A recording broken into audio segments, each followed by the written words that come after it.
Buenos días, una nueva edición de Diálogo Abierto y esta vez tocando coyunturalmente el tema educación, expectativas del inicio de un nuevo año escolar. ¿Qué debemos hacer de diferente para no hacer las mismas cosas que se han hecho? La coyuntura que nos presenta este año es que estamos en el medio de emergencias, la reconstrucción de escuelas, evidentemente temas que tienen que ver con familia y una comunidad educadora, la discusión de un proyecto educativo nacional, en fin, hay muchas tareas, muchas expectativas con respecto. Y hoy hemos traído para justamente tratar estos temas nada menos que al doctor Manuel Higuíñez, quien es educador. El magíster Manuel Higuíñez, educador, sociólogo, ex viceministro de Gestión Institucional del Ministerio de Educación, y por supuesto al padre Gastón Garatea, miembro del Grupo Directivo de Inversión en la Infancia, que queremos una oportunidad que justamente que nos presente este contexto, este nuevo desafío para el año 2019. Yo empezaría con tu saludo, Manuel, y sobre todo para entender un poco frente a lo que estamos viviendo en este momento, ¿cómo ves realmente el 2019 y cuál es la expectativa para sentar las bases realmente de llegar a un bicentenario en una perspectiva de un proyecto educativo nacional o estar más acorde con todos los problemas que nosotros tenemos? Me gusta mucho la formulación de la expectativa, porque la sociedad vive ambiguamente la explosión de la vida de la escuela en medio de la sociedad. Porque hoy día, ven ustedes muchos datos, porque esto es muy complejo. Tenemos 8 millones de personas en el país que van a una institución educativa, 8.800.000, contando las de superior. Un tercio de la población se desplaza a una entidad formal para estudiar. Y en la básica son 7.800.000. Entonces estamos hablando de un hecho de tal envergadura que nosotros haríamos mal en no recordar que la sociedad se acomoda como algo así como de nuevo y acomodarse cuando se reinicia como ahora el año académico. Y entonces tenemos que las familias tienen que cambiar sus rutinas. El desayuno es más temprano, el almuerzo ya no se encuentra con los padres con hijos, en la noche los niños hay que ajocharlos para que duerman temprano porque el doctor ha indicado que tienen que dormir más, estos condenados cuando son más tiernos, menores. Entonces el transporte público se agita, se modifica, las instituciones empiezan a poner su sistema de vigilancia y después podemos ver los municipios, los alcaldes, la policía, se convoca a todo el mundo. ¿Por qué? Porque es un hecho cultural, un gran hecho cultural para un país que ha expandido la escolaridad con todas sus ambigüedades y con todos sus éxitos. Y entonces yo quería decir que la escuela es el lugar donde yo me vinculo con gente diferente. Yo en vacaciones estoy con mis primos, mis hermanitos con los cuales me peleo, mis primos y algunos más, los abuelos, y el barrio si tengo barrio, o la playa si tengo playa. Pero en la escuela yo me vinculo con gente diferente, con los otros chicos de otras familias, de otras religiones, con el mundo de la pluralidad. Ese lazo, ese nexo es fundamental. Entonces, yo creo que ahí estamos ante temas que nos convocan como sociedad. Hablamos de los hábitos saludables, hablamos del ambiente saludable, ahora el ministro ha hablado de la sociedad educadora, la sociedad también educa. Claro que educa, siempre hemos dicho eso, pero también se nos va porque la estructura escolar nos come. Ahí donde hay exámenes, pruebas, alumnos, ingreso, salida, uniforme o no uniforme, falda o no, eso nos come y dejamos de ver estos ambientes de aprendizaje de la sociedad educadora que son fundamentales. Yo quería decir eso, que la sociedad está muy involucrada en la educación y a la vez también ya tiene desconfianzas de la educación, porque no toda educación y temores responde. También, ¿no? Exacto. Ahora, yo...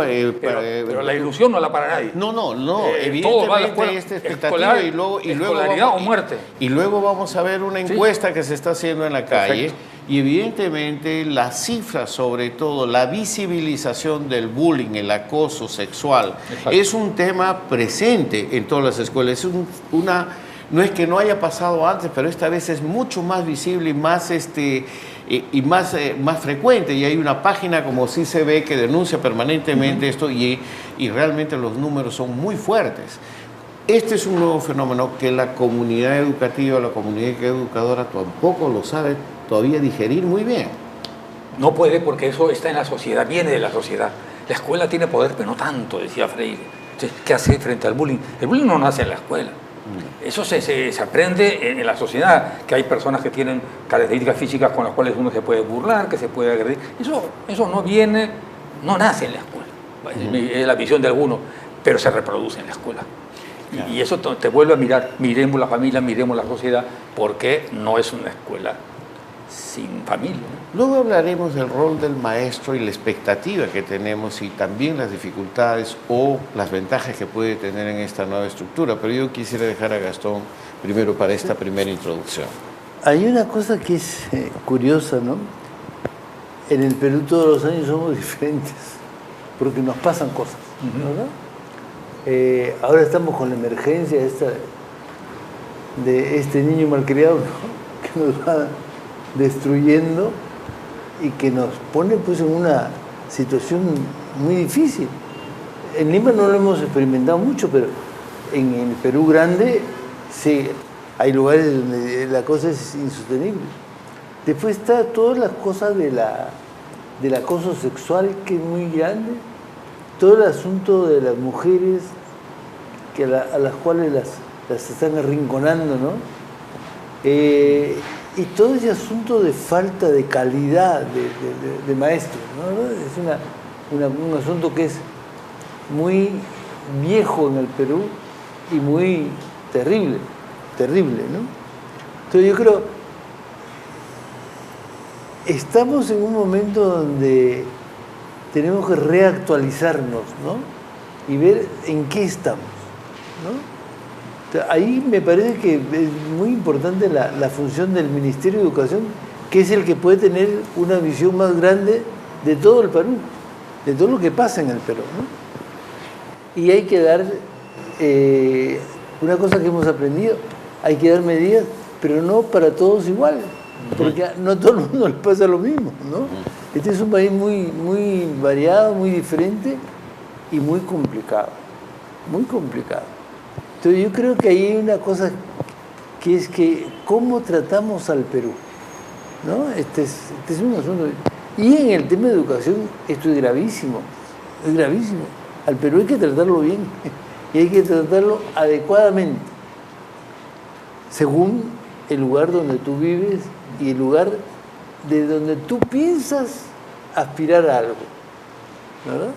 Yo sí creo que hay una cosa interesante.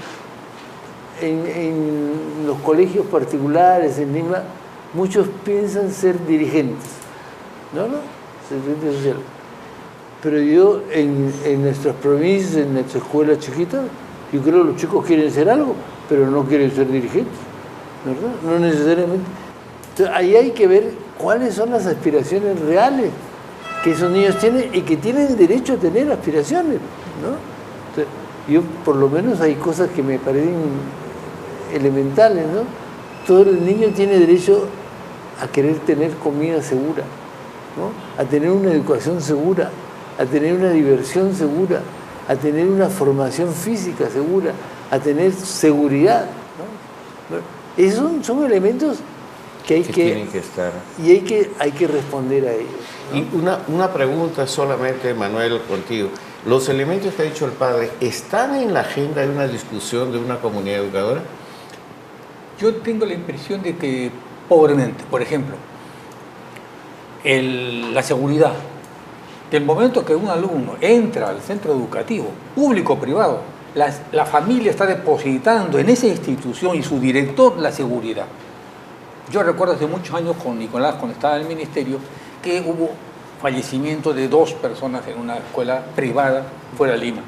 Yo viajé, porque la institución educativa es responsable. Y además le cargamos, por las demandas sociales, le cargamos a la escuela alimentación. Antiguamente había tópico para la salud en las grandes unidades escolares. Entonces, hay una sobredemanda a la escuela porque hay carencias sociales por la desigualdad que la escuela se ve obligada a atender. Entonces, esa interrelación debemos profundizarla más porque nos hemos vuelto muy académicos en la vida escolar. Y en la vida escolar hay el lonche, ahí se come, se hace amistades, relaciones, o sea, hay vínculos que tienen que ver con un mundo también externo. Y nosotros preferimos aquello que se hace a través de exámenes, pruebas, horarios, Ahora no solamente tenemos la eclosión del tema de género, que con toda razón la sociedad estamos conmovidos, porque estamos sabiendo más lo que estaba pasando, y eso repercute en la escuela.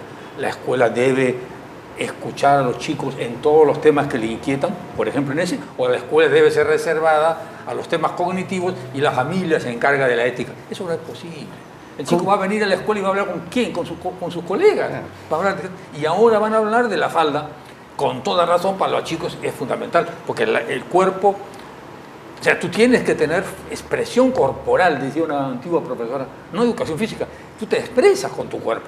Y si tú tienes inhibición y no te usan falda, pantalón, o vamos a terminar yendo al voleibol para que le pongan faldas hasta la mediana rodilla a los jugadores de voleibol. Estamos hablando cosas que no estamos discutiendo y que son parte de la vida. Claro, y yo creo que hay una cosa, Gastón, y esto te lo presento como un comentario. Save the Children, UNICEF hicieron la encuesta esta de los jóvenes sobre la presencia o el nivel de información que tienen los jóvenes, los estudiantes, justamente a propósito del cotidiano y su presencia a partir de los medios de comunicación.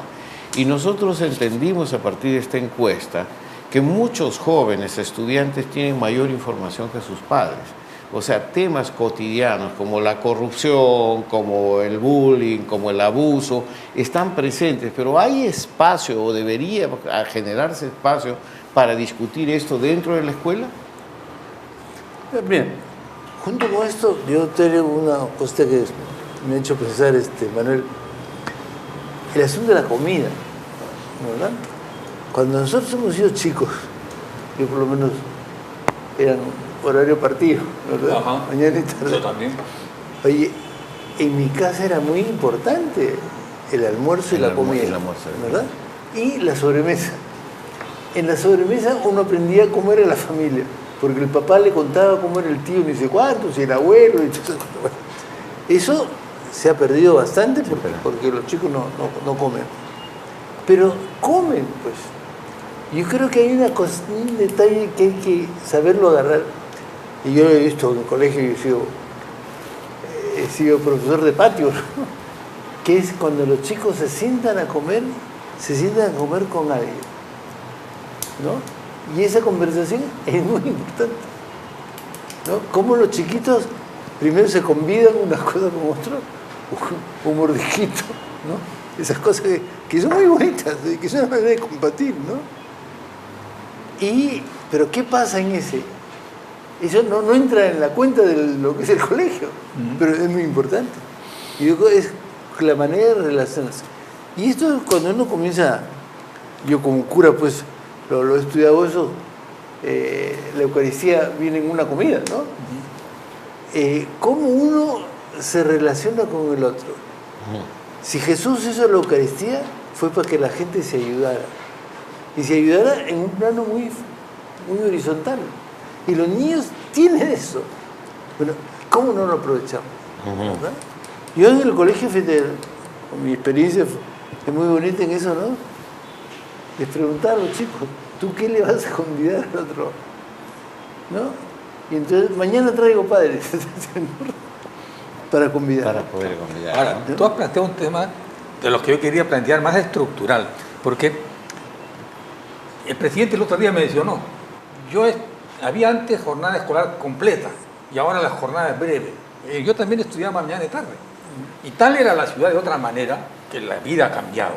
Yo viajaba de Breña a San Antonio a almorzar y me regresaban a Breña. Entonces quiere decir que no había un maldito semáforo en el camino, porque si no hubiera sido una tortura. Y yo no tengo la experiencia que sufría mucho yéndome de Breña a almorzar a mi casa y regresar. Pero eso es hoy día solamente la escuela privada. La escuela pública está acortada.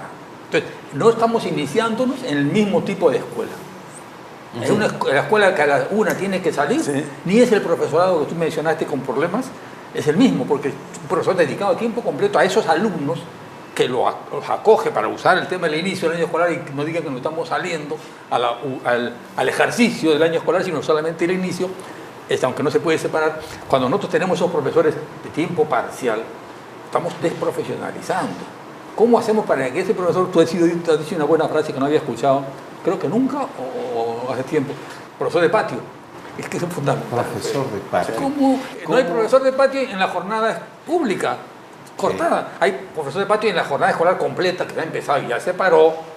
Y tú recordarás también, tú también quizás, las grandes unidades escolares, claro, que empezaron a hacer escuelotas, primaria, secundaria y técnica, con alto reconocimiento de la técnica, valoración, la formación técnica, pero eran escuelotas que se quedaron truncadas. Claro. No cubrieron el territorio con fórmula nuclear. Como Qué era. Bueno que haya retomado esto de la idea de este profesor de patio, porque es la interlocución importante y cotidiana del diálogo, ¿no? Es donde tú entras en comunicación con los chicos. Claro, ¿no? Que es bueno, que es un poco que responde ahí a la pregunta. Y ahí se queda el profesor ahí. Yo me acuerdo mucho con Constantino en el Rey de Lujo para el colegio todo el santo día. Claro. Pero, ¿qué tiene que ver con qué cara viene la gente? Vamos a ir a un corte en este momento de esta primera secuencia y luego venimos con la encuesta que se ha hecho en la calle con jóvenes y padres de familia sobre las expectativas del año escolar 2019. Vamos a un corte y volvemos.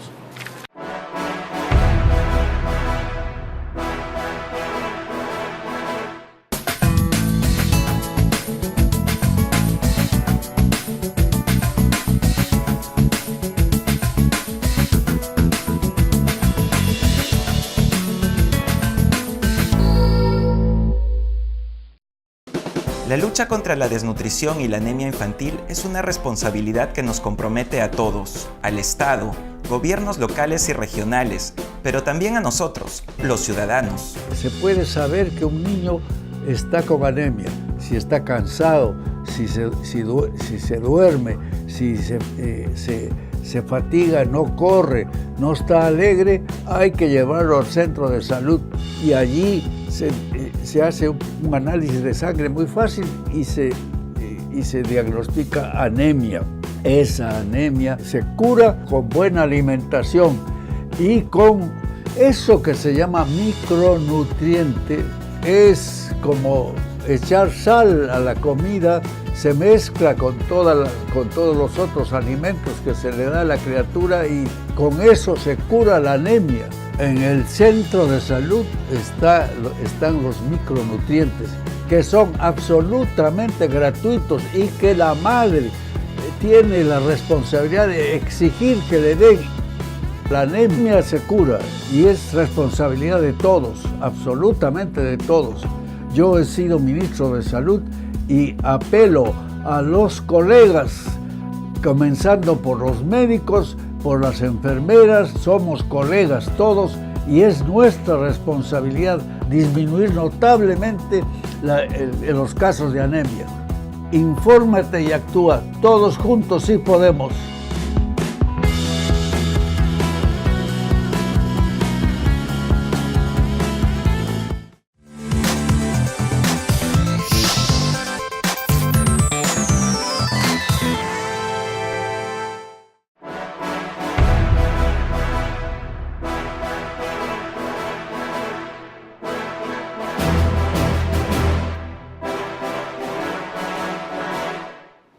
Como anunciado previamente, entonces vamos a presentarle la encuesta realizada por la Agencia de Noticias de la Infancia sobre las expectativas que tienen los estudiantes y la población sobre este año escolar 2019.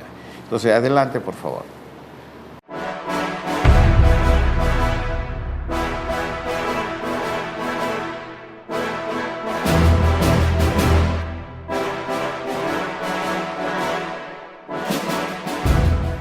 El inicio del año escolar 2019 ha traído muchas críticas, tanto por las malas infraestructuras de diferentes instituciones educativas, como los huaicos en provincias y ese sol que está más potente. Si tú quieres conocer qué opinan los libeños sobre este nuevo inicio de año escolar, no te pierdas la siguiente nota.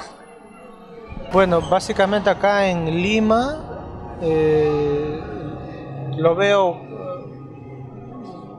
favorable, a diferencia de lo sucedido en provincia, ¿no? Por las lluvias.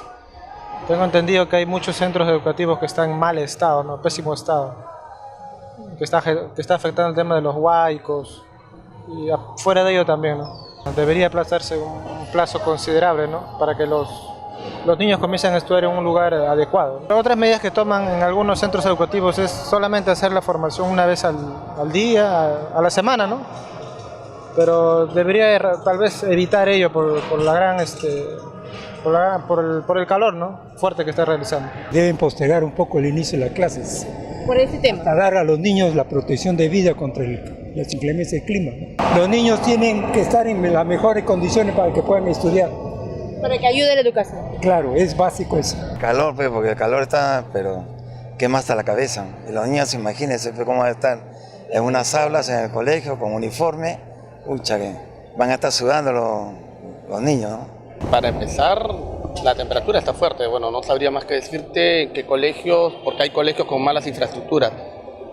Bien por los que tienen buenas infraestructuras, te dan fresco, pero los que no tienen son los que más sufren en realidad. Creo que los más que están sufriendo son los de provincia, si no me equivoco. En Lima, en algunas partes costeras, pero no sabría decirte cuál es el porcentaje de colegios que están con esas condiciones. Debería correrse una semana más, en realidad, porque es muy apresurado, ¿no? Debería correrse una semana más para poderse evaluar y tener mejor garantía con los chicos.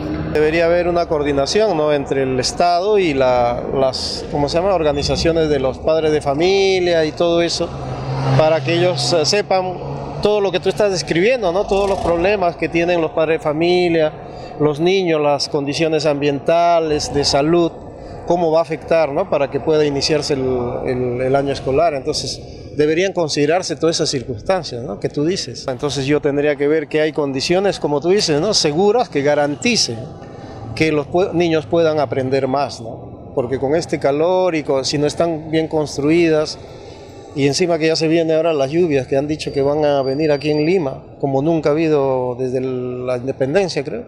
Entonces todo eso tiene que... Aplazarse las clases. Claro, deberían aplazarse las clases.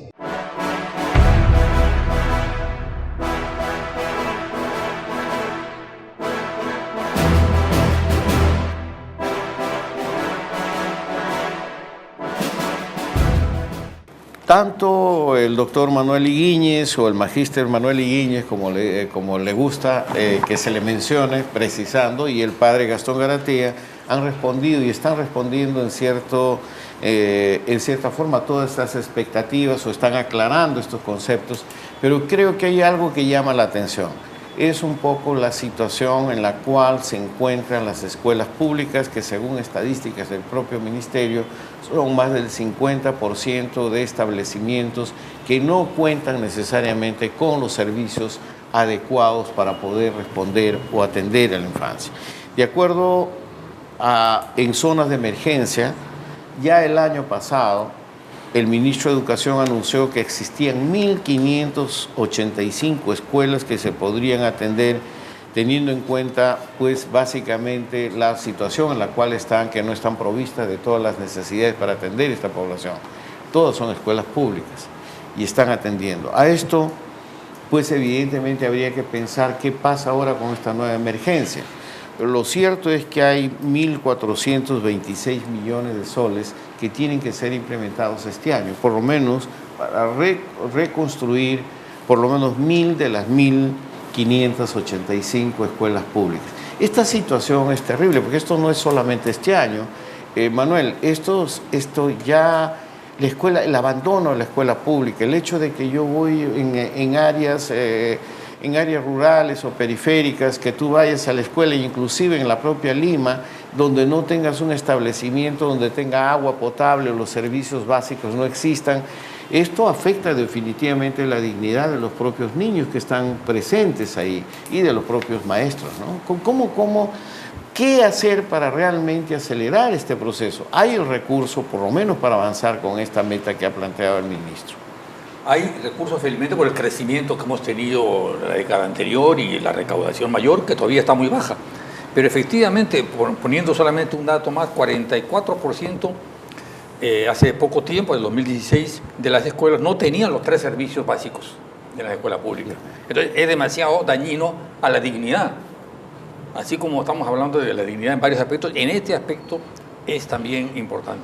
Una cosa que hay que reforzar, difundir, es uno de los mejores programas que siempre ha sido saludado, que es el mantenimiento preventivo, que el Estado destina 400, 300, le entrega al director y al comité de la escuela, para que haga los temas de pintura, mantenimiento, reparaciones, arreglos de pisos, cosas así. Eso, por ejemplo, se ha descuidado, porque eso debe ser un motivo de una campaña permanente donde la sociedad participe en la vigilancia de los recursos que el Estado transfiere. Es uno de los pocos recursos que el Estado en monetario le da a la escuela, porque todo lo demás se lo da a la UGEL como servicios. Así no permite una autonomía de la institución educativa.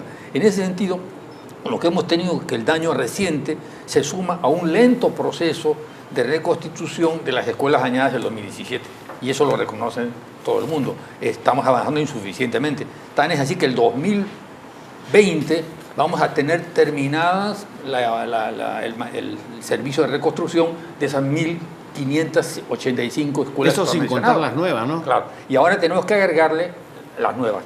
A mí me parece que la otra, además del mantenimiento preventivo, la otra es que zapatero a tus zapatos. El ministerio no puede estar detrás de los temas de infraestructura porque eso lo saben hacer los gobiernos regionales y locales. Eso lo pueden hacer. O sea, se sabe cómo hacerlo y hay que tomar medidas distintas, reubicación, y eso supone autoridad del Estado y participación democrática de la población. La población no puede decirme democráticamente que quiere construir donde hay riesgo en 2 años o 5 o 15 haya otra vez una avenida de agua. Eso no se puede resolver democráticamente por voluntad popular. Eso se resuelve por decisión de acatar los organismos especializados que te dicen ahí no. Entonces, es un aspecto también donde se compromete la sociedad del Estado. Estado débil, alcaldes débiles, gobiernos regionales débiles, población que dice yo no me muevo de acá porque tengo mi farmacia, mi parroquia, tengo el padrecito que ya está acomodado ahí, no se quiere mover, tengo todo ahí. Un momentito, todo el mundo sabemos que eso es un lugar inadecuado porque va a venir una torrentera, como dicen el equipo, que le llaman torrentera en el equipo. Entonces, mantenimiento preventivo, reubicación de las escuelas con participación popular, pero con autoridad del Estado, y una participación en la infraestructura física mayor. Parece que por ahí va la plata grande de este gobierno, en este presupuesto, por los gobiernos locales y regionales. O sea, que el ministerio haga lo que es difícil hacer, que todos los chicos aprendan lo básico. Estamos hablando... Que tengan un clima escolar que es mucho más difícil que el problema del cemento, pues, el ladrillo, fierro y cemento, ya sabemos, pues, claro, Belmont. Claro. Eso pueden hacer los gobiernos locales si se les apoya, se los vigila y se le da a los comités. Porque hay una realidad, Manuel, y esto pasando al padre Gastón, hay 1.426 millones ya incluidos en el presupuesto de este año, que es justamente para atender para reconstrucción, para todo esto. Y en el conjunto hay más. Pues hay un recurso que debe ser mejor socializado con gobiernos locales y gobiernos regionales, de que hay disponibilidad de esto y sobre todo con una sociedad. La descentralización efectiva de programas y presupuestos es lo que nos proponemos en el Pacto Social por la Infancia.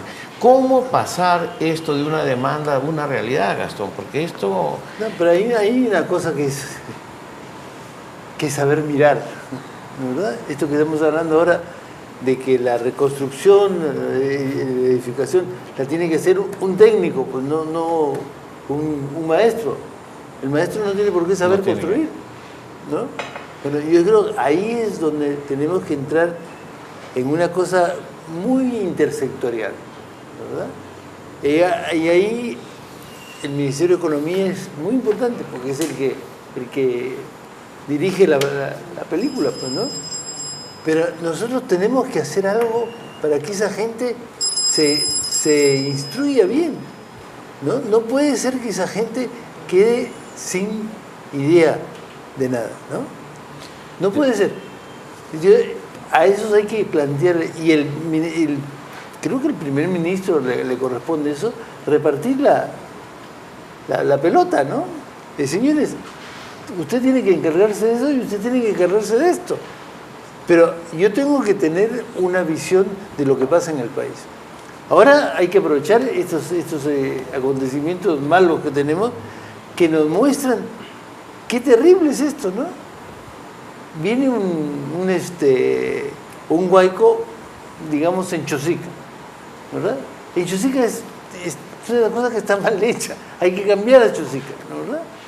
Caen los huaicos todos los años y hay un montón de gente y al año siguiente la gente ha construido en el mismo lugar, ¿no? Porque nadie le ha impedido eso, y eso es una falla grave que pone en peligro la vida de los niños y la de los padres, ¿no? Porque los padres también no es que son los hijos de Superman, ¿no?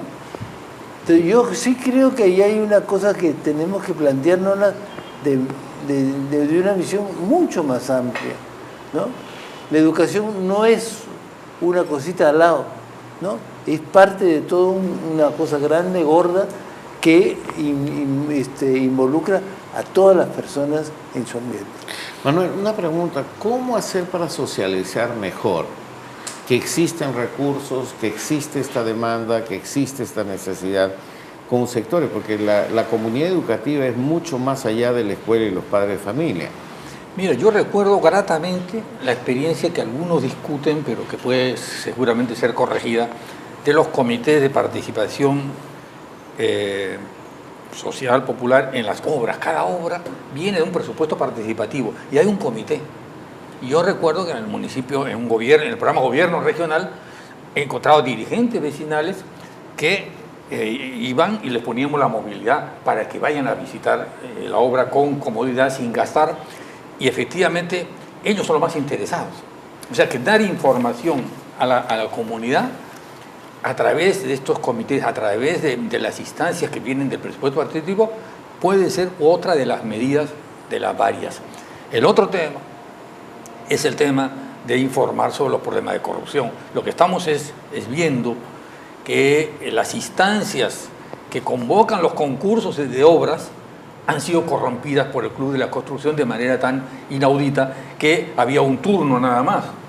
A mí me sorprende ese nivel, porque yo recuerdo también cuando estuve en el municipio que yo me chupaba cuando bajaba al piso anterior y veía a los muchachos del comité, estaban haciendo la convocatoria, y yo tenía miedo, porque si me voy de boca y van a pensar que estoy tratando de influir o sacarles... Entonces yo ya me desconcierta el nivel de la corrupción cuando vemos que esto se convirtió en algo totalmente ya automatizado. Ahora te toca a ti, después le toca a él y yo vengo después. Entonces yo hago una presentación, te digo, ¿cuánto has pedido tú? 320, ya, yo pido 300 nomás para que tú, ¿no?, ganes, y después hacemos algo. Yo me he quedado sorprendido. Quiere decir que los niveles de la corrupción en las pequeñas instancias de las que yo he estado como gestor, pequeños contratos para cubrir el río con roca, enrocado, que es tan pequeño que juntábamos varias o no había quien se postulara, y la gran corrupción. Tenemos que enfrentarla también con la participación popular, pero también con la Contraloría. O sea, tú dices reactivar estos comités más vigilantes, claro, para poder acertar. Y junto con la Contraloría de la República, que ahora ya no depende de mí como gobierno regional que le pago, sino que ya todos los paga la Contraloría Nacional. Y me pueden sacar a mí vía presupuesto mi plata. Dice, el municipio de San Miguel pone 100.000 soles para la Contraloría, y eso no lo va a ver el alcalde nunca, porque ya por ley de presupuesto se le asigna si queremos reforzar la Contraloría General de la República, porque si no, yo estoy poniendo a la gente con la cual quiero hacer amarres de corrupción. Claro. Eso nos está empobreciendo. Un momento muy bonito, ¿no? El papel de la Contraloría va siendo cada vez más importante, ¿no? Es y debe serlo, ¿no? Y eso yo creo que es muy bueno. Y el lugar que ocupa el Poder Judicial en sancionar todas esas infracciones que detecta la Contraloría también es importante, ¿no? Ahora, yo quería poner dos puntos para no el tiempo me corte. Para el inicio del año escolar hemos trabajado mucho para que los contratados estén oportunamente. Ahí había un amigo nuestro, Jesús Herrero, pues, que era terco como buen herrero, y entonces todo el día criticaba la SUGEL, y todos los días, que contraten a tiempo a los profesores para que estén. Y entonces se generó el 2012 este programa por el buen inicio del año escolar, para tener a los profesores en aula, para tener las aulas arregladas por este mantenimiento preventivo y otras obras, para tener los materiales educativos, que lleguen las guías, que lleguen las bibliotecas de aula. Entonces, tenemos una tecnología ya creada en el Estado peruano. No sé si se han descuidado, ya han dejado estas campañas que se llamaban... Por lo menos tendría que explicar cómo estamos en este momento. Exacto, pero además el Ministerio tiene la información. Nosotros el día 12 le podemos pedir al Ministerio que me diga exactamente qué porcentaje de alumnos han ingresado a las escuelas, cuáles no han ingresado en las zonas de emergencia, cuántos profesores no han asistido. Esa metodología existe. Y en una semana decirnos hemos pasado del 90 y tantos al 90, y decirnos cuántos en el norte y cuántos en el sur no están siendo atendidos. Esa tecnología existe. Lo que necesitamos es probablemente reactivar un liderazgo. Y en ese sentido, por ejemplo, cuando el presidente habló de la jornada escolar completa, ya se olvidó, pues. Eso no puede ser, pues. Y el Congreso no está liderando una vigilancia sobre los temas educativos. Entonces, reactivar un liderazgo, Gastón, ¿implica qué para ti en tu concepto? Yo creo que hay que buscar gente que tenga una mística, ¿no? Hay en la materia educativa la mística es fundamental, ¿no? Un maestro que quiera ser maestro, esto es una cosa, ¿no? O sea, una persona que sufra la educación, ¿no? Como decía el poeta Benedetti, ¿no? La patria es nuestra cuando duele, ¿no? La patria es nuestra cuando duele. Entonces, ahí hay una cosa interesante, un maestro que sufra porque la educación no es lo que debería ser. Y hay gente. Yo creo que en este país hay un montón de maestros sinvergüenza, pero hay muchos más maestros, muy buenas personas, muy dedicados, muy sacrificados y que tienen una mística interesante. Entonces yo sí creo que hay que buscar personas que sean contagiosas, porque esto hay que contagiarlo. Esto no entra por cabeza, sino por contagio, ¿no? Entonces yo sí creo que hay que buscar gente en los lugares, en las regiones, que tenga esta mística. Y a esa gente que tiene mística hay que alimentarla, ¿no? Hay que darle posibilidades nuevas, que contagien entre ellos, pero hay que reunirnos periódicamente para poder hacer algo. No puede ser que a un señor lo nombre el jefe de un UGEL y haga lo que le dé la gana.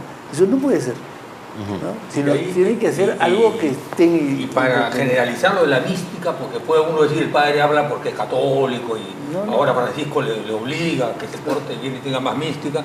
No, los ideales democráticos con justicia merecen una escuela pública de calidad para todos. Cuando Fe Alegría dice que trabaja en la escuela pública, nos está diciendo que esa mística por una escuela pública de calidad es una gran causa.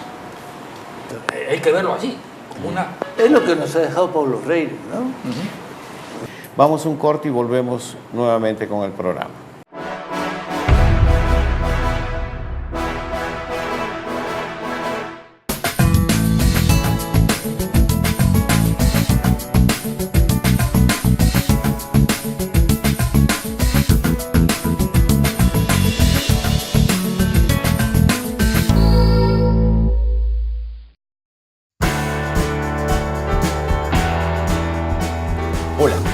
Robarles un minuto ahora que todos se han ido para contarles que Pensar Educación rumbo al 2036 va los martes, pero ahora a las 6 de la tarde. No se confundan, a las 6 de la tarde nos pueden seguir ustedes en el fanpage del Consejo Nacional de Educación y en todas las plataformas de Salgalú Televisión, donde van a poder ver ustedes este programa, que es un esfuerzo del Consejo Nacional de Educación para hablar de ese proyecto educativo nacional al 2036. No se olviden, los martes a las 6.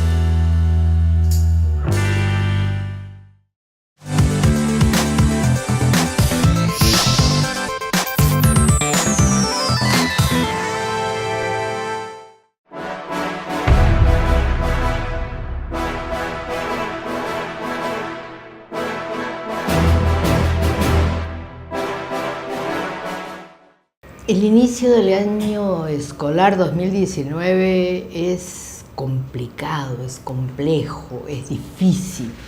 Y estamos hablando de los fenómenos naturales y de también no haber previsto todo lo que se debió prever para tener bien las escuelas para recibir a los niños. Pero en fin, esto nos trae algunas cosas que sí tenemos que tomar en cuenta.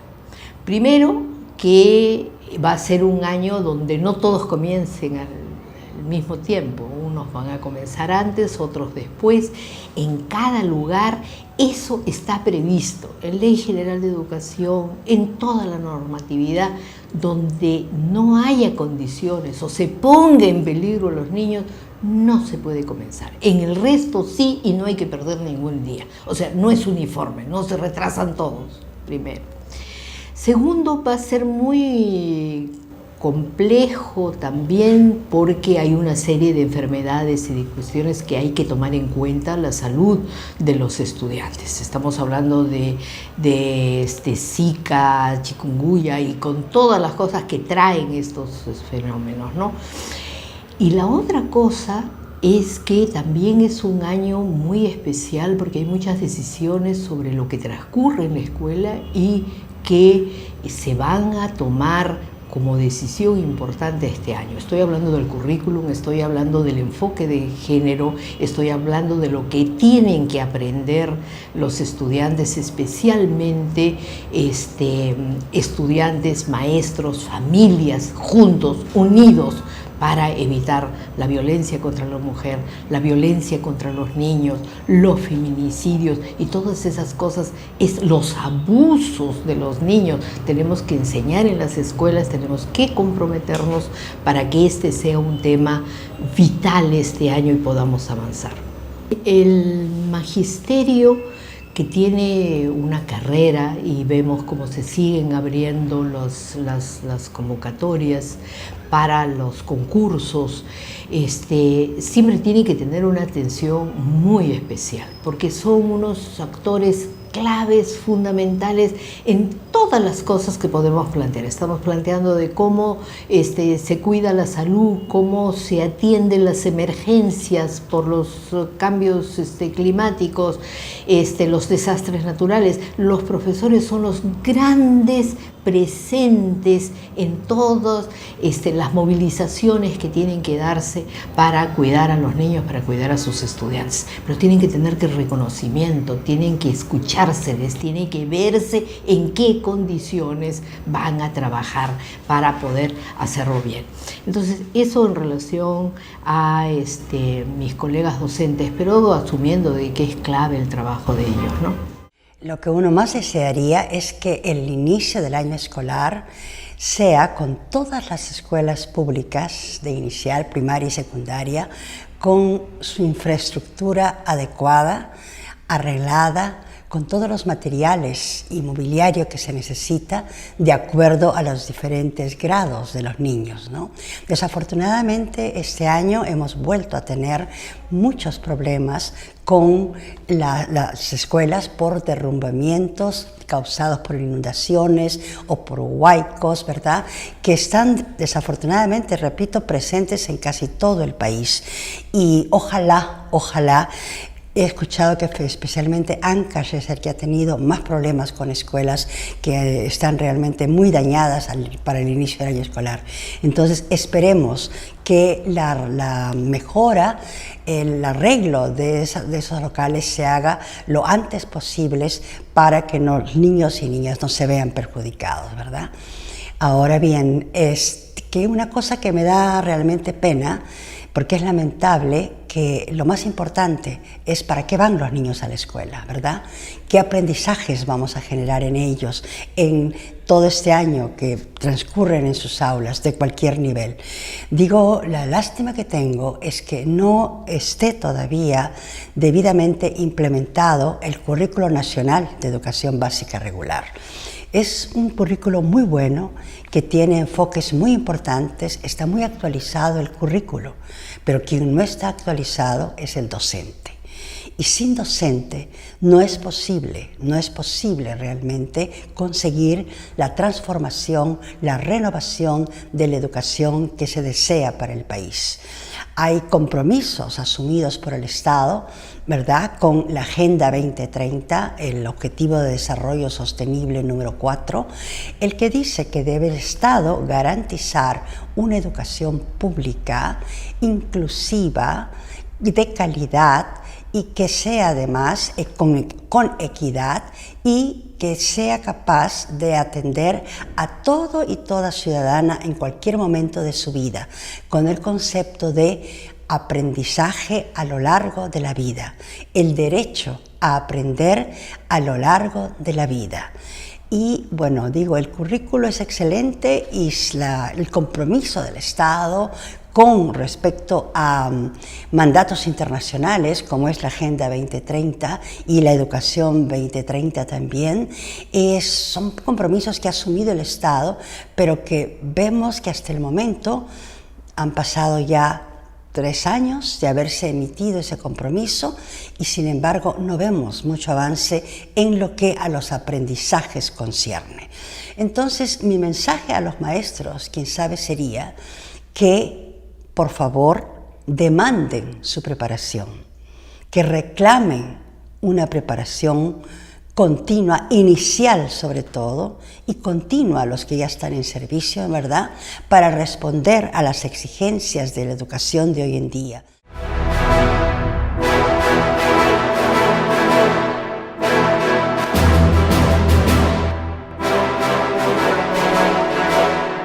Hay un tema que es cada vez más presente y que es una preocupación fundamentalmente de las niñas y, por qué no decir, niños también que asisten a la escuela pública. Está relacionado con el llamado bullying, pero fundamentalmente en el caso de las niñas con la violencia y acoso sexual. De acuerdo a las últimas estadísticas, dicen que el 30%, más de 10 millones de peruanas y peruanos son niñas y niños y adolescentes. En el papel, todas nuestras normas y planes los protegen y les dan el carácter de un tratamiento superior, el principio de atención superior a la infancia, a la adolescencia. Pero sin embargo, este 30% de niñas y adolescentes están subiendo algún tipo de violencia o acoso. El 70% de los casos de violencia sexual registrados se dan contra niñas menores de 16 años, 13 a 16 años. Y esto, en la mayor parte de los casos, se da en relación a la escuela o en la escuela. El tema aquí es que esta situación, que ahora seguramente es mucho más visible, pues genera un nuevo desafío tanto para las direcciones de las propias escuelas, para el propio maestro y para la propia comunidad educativa. Esta es una realidad que no podemos obviarla. Entonces, Manuel, con tu experiencia, o tú prefieres que sea el padre Gastón? ¿Gastón tocado el tema en un evento reciente? Mira, yo he ido una hora y media al doctor Elmer Huerta, ¿ya?, con un psicólogo, no me acuerdo cómo se llama el psicólogo, tratando este tema sexual. Realmente un tratamiento muy bueno y muy al día, ¿no? Entonces yo sí creo que en el Perú estamos con una tragedia frente al tema sexual, ¿no? Hay una desproporción de las cosas que se hacen y las cosas que uno puede reprimir, ¿no? Porque nosotros no tenemos capacidad de reprimir todo lo que hay, no sabemos cómo es eso. Pero estamos ante un problema que primero tenemos que reconocer. Yo creo que viene el remedio viene porque uno reconoce la enfermedad, ¿no? Y hay que reconocerlo porque está afectando a mucha gente, no solo a los escolares, ¿no? Los universitarios, yo veo en la Universidad Católica, oye, ese tipo de cosas también se da, ¿no? Y uno ve el problema en los padres de familia también, ¿no? O sea, hay esos feminicidios que hay, realmente son explosiones inadecuadas. Creo que no hemos agarrado al toro por las astas y no tenemos doctrina que dar. Uy, eso es muy importante. ¿No? Yo creo, por eso tenemos que plantearnos bien qué es lo que le pasa a la gente y qué remedio hay que dar. Porque hay que buscar algún remedio, porque eso no puede seguir. Lo que Gastón dice es muy importante, yo lo traduzco, no lo ha dicho él así, ¿no? Estamos sobrepasados. Los padres, en este caso ya, en mi caso, los abuelos, los profesores, las iglesias, toda la gente que buscamos otra manera de vivir y de ser gobernados. En el fondo acá hay cómo el Estado maneja las cosas públicas. Entonces estamos sobrepasados y creo que hay que reconocer que no hemos tenido un aprendizaje suficiente a la altura de estos temas de violencia frente a personas vulnerables sexualmente, a identidades, esta dificultad de reconocer la diversidad humana y no decir las minorías son detestables, porque, o sea, son despreciables. No, las minorías son minorías, pero son tan igual como cualquiera de la mayoría. Y lo pongo de una vez como me estoy tentado. Las soluciones, como estamos viendo en Brasil, me dan miedo. Meter a los homosexuales a los hospitales es para que algún abusivo, no todos, no lo están queriendo curar, que están queriendo tenerlo encerrado para abusar. Entonces, seamos francos que eso ha sido desplazado del panorama de los países, inclusive países liberados. Pero sí, en términos de una preocupación fundamentalmente que sale en la encuesta y en las encuestas que se están haciendo de violencia contra las niñas y adolescentes, un tema es, y lo pregunto por tu experiencia, Gastón, como gran educador, ¿hay capacidad de respuesta? ¿Está preparado el profesor o las direcciones de la escuela para lidiar con este tipo de problemas? Porque es un nuevo problema. ¿Cómo hacer para poder, no solamente, porque el pobre profesor le cae nuevamente la responsabilidad y a lo mejor no tiene ni siquiera los elementos ni las herramientas para hacer un buen trabajo de prevención o para hacer un trabajo de tratamiento? ¿Qué hacer en estos casos? Bueno, hay una cosa que no hay que hacer, que es ocultar el asunto, ¿no? No ocultar el asunto. Yo creo que en eso la Iglesia Católica tiene una responsabilidad terrible, ¿no? Hemos callado tantas cosas que se están destapando ahora, que es una atrocidad, ¿no? ¿Cómo es posible que haya un cardenal que haya cometido abuso sexual? Pues eso es una cosa Gastón, es un buen tema. Impensable, ¿no? Yo sí creo que instituciones como la Iglesia Católica, pero no solo la Iglesia Católica, tiene que enfrentar el asunto con mucho realismo y con mucha ciencia.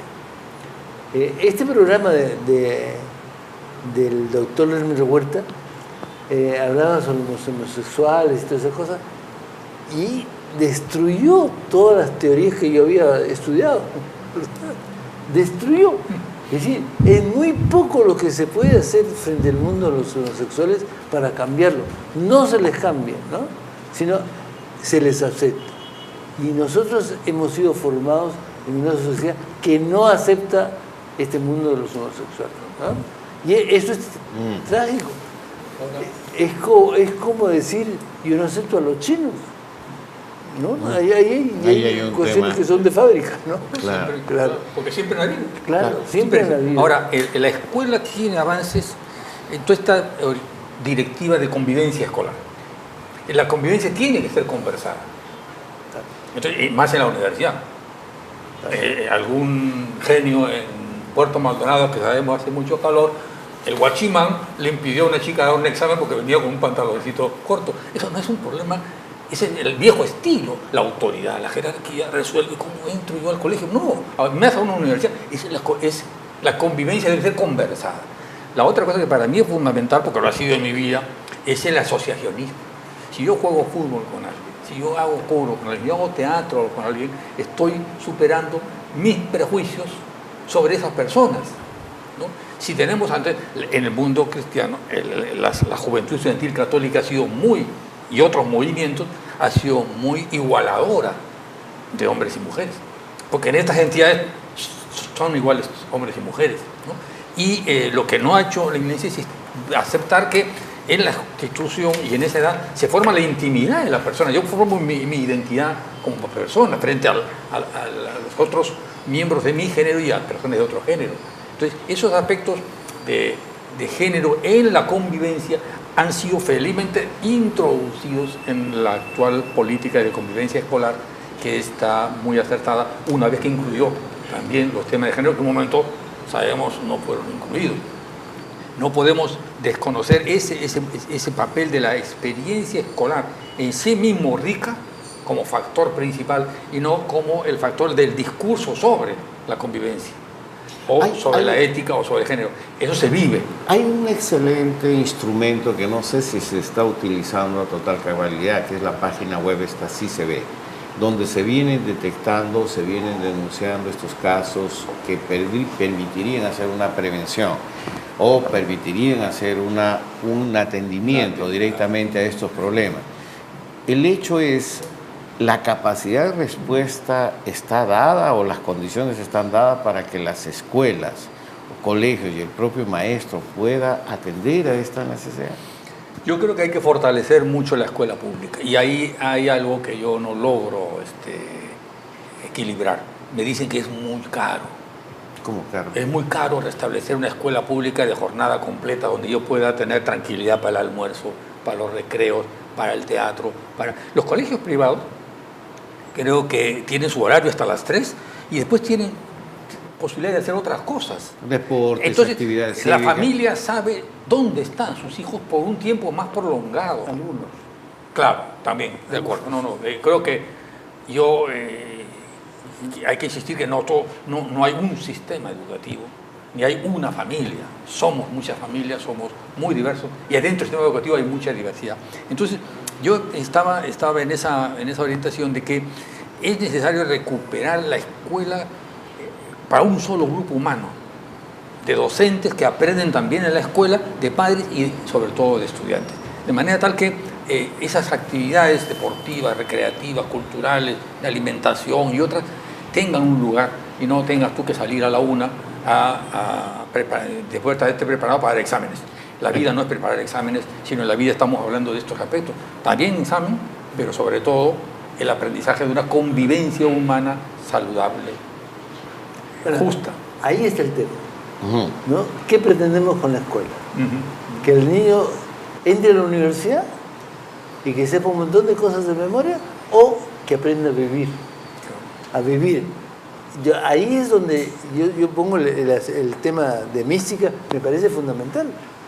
Yo creo que formar alumnos que puedan vivir bien, ¿no? Y en eso yo tengo que preocuparme del bienestar, tengo que preocuparme de la inteligencia, del desarrollo también, pero tengo que enseñarles a vivir bien, a compartir con otros. Había un famoso estudio en francés, ¿cómo se llamaba? Que concluyó una cosa, que es que la escuela es el gran lugar de formación del ser humano. Delors. Del informe de Delors. El informe de Delors. Fue muy bueno. Y entonces lo fundamental de la formación de la escuela era la convivencia. Convivencia. O sea, entonces, si uno no vive en comunidad, está apartado y está... De las propias realidades que se están viviendo. Y eso es... Claro. Y ahí este enfoque tan interesante de desarrollo humano que está, tú has mencionado, creo, el proyecto educativo, que está ya en el actual proyecto educativo, justamente, se nutre con el tema del enfoque del buen vivir. Claro, justamente. O sea, yo no lo conozco vitalmente. Justamente. Yo soy un urbano irremediable. Justamente sobre eso. Pero sí existe esas propuestas de visión que deben enriquecer un enfoque compartido. Justamente me ganaste el tema porque era un poco que quería un poco contextualizar un poco para finalizar el programa. Es que el año 2019... Oye, una cosita que me parece importante decirla, ¿no? Sí.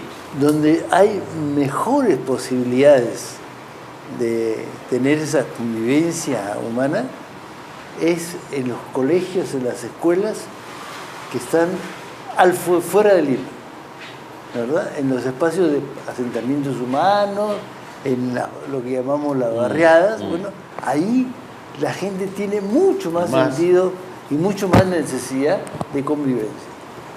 Y la prueba es que se hacen mucho más cosas juntas. En un edificio gordo, grande, del centro de la ciudad, no se hacen cosas así.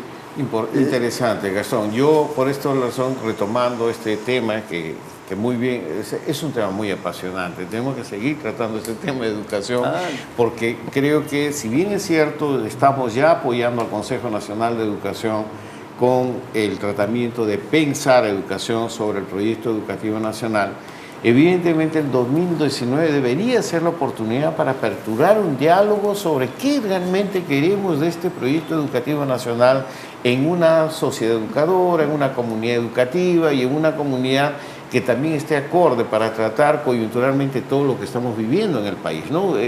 Esto lo dejo como un pensamiento para el mensaje final de ustedes. Manuel. Bien, yo coincido que justamente el momento del proyecto educativo nacional es el momento en el cual tenemos que discutir esta mística, los sentidos de la educación. ¿Qué queremos con la educación para nuestro país? Que es el que conocemos de muchas décadas, pero que está cambiando tanto, como bien decía Gastón. Este país no es el mismo, ni va a ser el mismo, políticamente el panorama del 2021 va a ser distinto de los 30 años que hemos vivido y nos hemos hecho como personas en esta sociedad. Entonces tenemos que preguntarnos cambios sociales, cambios educativos. Perfecto. ¿Gastón? Sí, para mí, yo también estoy de acuerdo con lo que dice Manuel, y además me da mucho gusto, porque aquí tenemos los viejos la posibilidad de presentar cosas nuevas, ¿no? Porque tenemos un bagaje, pero sabemos que eso no puede seguir, ¿no? Los tiempos han cambiado, la sociedad ha cambiado, las personas han cambiado y tenemos que hacer cosas más adecuadas a lo que la gente es, ¿no? Muchísimas gracias a los dos. Queda el compromiso de seguir tratando y profundizando esto. Deseamos a los millones de chicos que van a iniciar este año escolar, a los maestros que van a afrontar este 2019 y a toda la comunidad educativa lo mejor para el 2019. Y como lo han dicho el padre Gastón y Manuel Higuíñez, que sea una apertura para el diálogo, encontrar caminos y no hacer más de lo mismo. Creo que este es el gran mensaje que trae este programa, esta edición de Diálogo Abierto. Muchas gracias y nos vemos el próximo jueves.